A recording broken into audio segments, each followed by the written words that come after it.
Let's do a minor scale and label the triads and the qualities. We're going to use the same key signature that we had for G major scale. So let's review how to find the name of the minor. The minor that has the same key signature of G. Well, here's our G. And if I want to know the minor that has the same key signature, we go to the left or go lower 3 half steps or semitones, or think of it as go down the street to your cousin's house, 3 doors. There's the black house or note, 1, 2, 3. So E. So I'll draw my E and we'll look at a scale.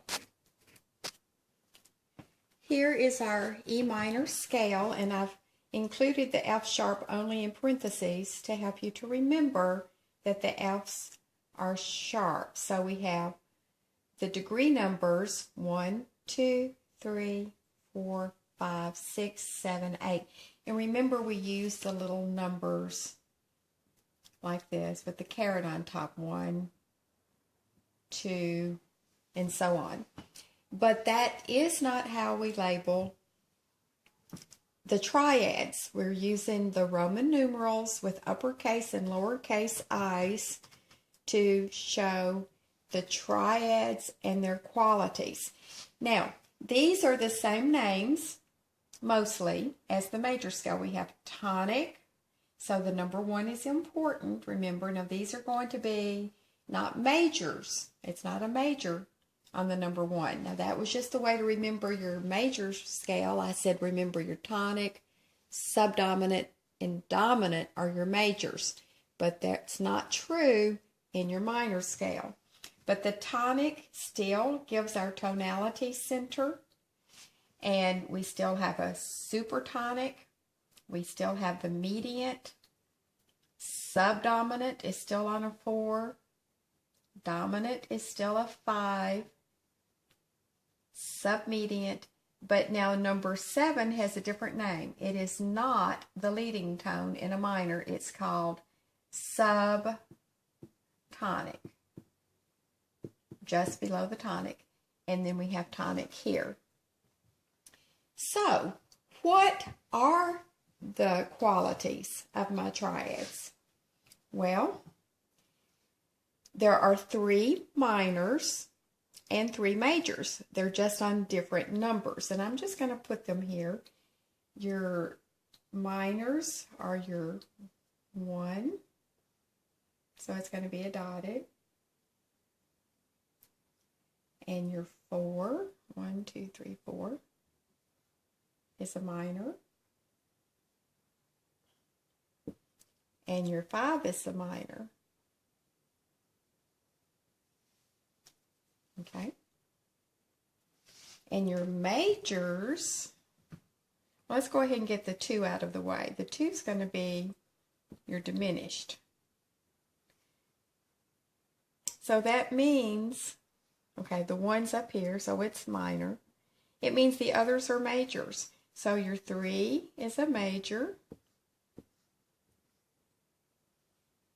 and your 6 and your 7 are majors. Okay? So, in your minor scale, your 1 and your 4 and your 5, remember we talked about the tonic and the subdominant, the 4, 1, 2, 3, 4. And your dominant are super important sounds, whether it's in your major scale or your minor scale. But in your minor scale, your 1 and your 4 and your 5 are now minor chords. This is if we're looking at what we call the natural minor scale. And then you just remember it's your 2 that's diminished, which is next to the tonic on the lower end.